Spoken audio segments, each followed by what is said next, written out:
Nebraska at number 22, Colorado. How about it? Jumping into the AP Top 25. I don't mind. If it's an AP rating, who cares? No, I was not shaking my head in disagreement. For those listening, I was shaking my head on the video here. I wasn't shaking my head in disagreement. I was shaking my head that Colorado just did a Colorado thing that I did not expect.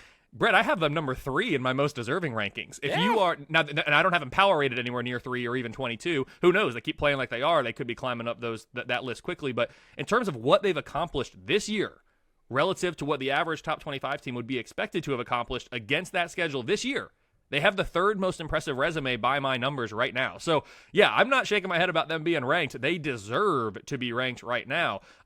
We will see, how things go moving forward. But 2 years in a row, a team with heavy transfers, I've been too low on, so I'll get to that, I know. But, yeah, it's exciting stuff. Coach Prime's got them going. Yeah, how about this, though? Not only are they ranked, but they are also favored in this ballgame. They are a 3.5-point favorite now. I believe you could still find 3 without the hook in many places. Has an over-under 59.5. It's another Fox big noon kickoff. The Colorado Buffaloes are Fox's Dallas Cowboys this year, as they're just going to put them on. I'm serious, on their national television. They're going to be their brand this year. Do note, though, that is 10 a.m. local time in Colorado.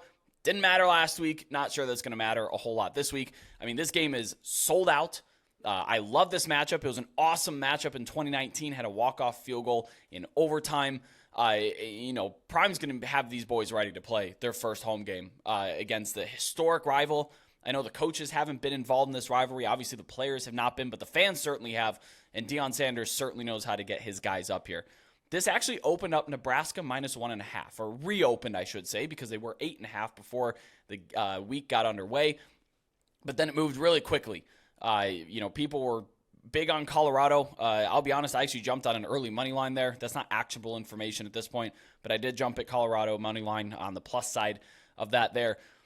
We need to talk some performances, though, because Colorado, great performances. Nebraska, not so great. Jeff Sims had the most turnover-worthy throws last week. He had 4 of them, 3 of which turned into interceptions. It's an early sample size, so I don't know if that's going to regress or progress. If you're throwing turnover-worthy plays, then more likely than not, they turn into those turnovers. The 3 out of 4 seems kind of high for me. Also, another shout-out here, offensive tackle Turner Cochran allowed 3 sacks. He had 2 more hurries, and he only had 24 pass sets all day.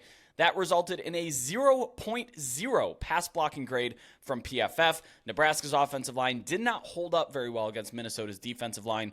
They scored on that double pass that was dropped, and it was a fluky play there.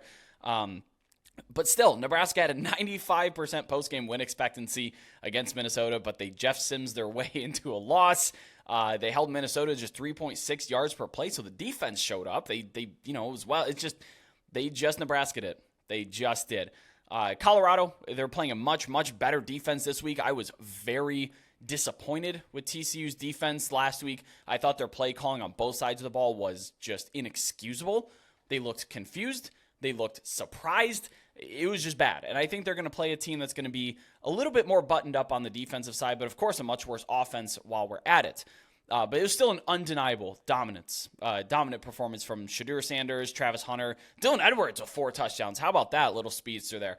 Hand up, I was absolutely wrong about Shedeur Sanders. He's going to be able to play at a very high level in the Power 5. Well, hand up. My numbers were absolutely wrong about Colorado. I'm going to get to them in a second. I start with the team I have projected to win, and I know Colorado's a headliner here. My numbers right now still have Nebraska -3. I'll get to maybe why that is. It's a 58% win expectancy.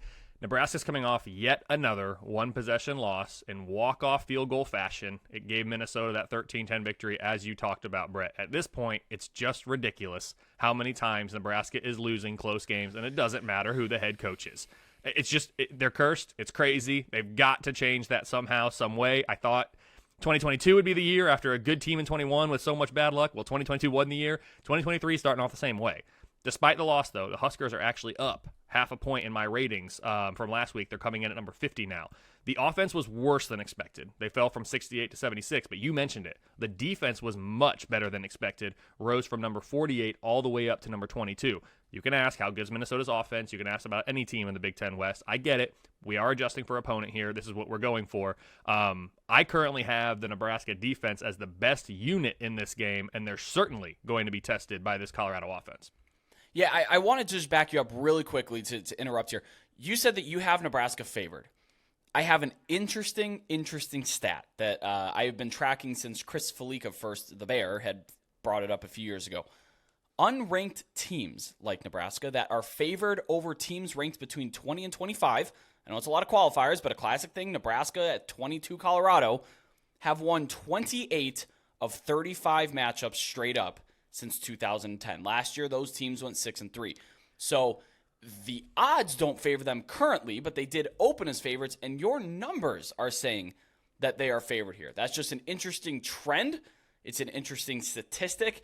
And you said Colorado's deserving of being 22, but maybe not necessarily power 22. So if you are looking to bet Nebraska, there is some historical data behind you where you could take a moneyline flyer. Totally. And I think that's an interesting stat. You're right. And I think it speaks to how the AP poll voters historically have ranked teams. I think they put teams that are in there. And again, ranking with a resume versus rating from a power model, two very different things. I think by the end of the rankings, people are kind of merging those two things together. I think it speaks to how voters are ranking teams in those ranges, so I'm not overly surprised by that stat. I'm probably a little surprised at just how lopsided that's been, but I'm not surprised that the favored unranked team wins more times than they don't, because that's the power rating world, and that's looking forward. The ranking is what's your resume, that's looking backwards, which is not informative for projecting forward. So again, I'm getting down the weeds on that, but I do think that's a good stat. For Colorado, only Oklahoma rose more in my power ratings this week than the Buffs. They're up an impressive 6.3 points. They're now number 70, which is 28 spots higher than they were last week. It's the largest jump I had in my rankings from week 1 to week 2. Colorado is clearly better than I was giving them credit for, and I'm not necessarily surprised by that. The same thing happened with USC last year. What is a bit surprising to me is just how easy this offense made it look against last year's national championship game finalist TCU. And I do think, I'm not trying to take anything away from Colorado, certainly. I do think it's fair to question, is this TCU team what we expected coming into this year? Because, 2022, they were really good last year, and they had a magical season. They won a lot of close games. Was that a one-hit wonder team? It's too soon to say, but that's, if we're going to give credit to Colorado, we do have to question how good was TCU. We will learn that in the coming weeks, and things will adjust themselves. Colorado will find its level. Water always does. The offense jumped from 88 to 47 this week. You talked about Shadir Sanders. Absolutely. The defense remained unchanged at number 108. So still have concerns about that defense for Colorado. This game should be strength for strength. It's the Colorado offense versus the Nebraska defense. It might come down to which of the other units outperforms the expectations that my model has. Bottom line, I have Nebraska -3 on the road. Probably hasn't fully caught up to Colorado yet, but it equates to a 58% win expectancy for the Cornhuskers.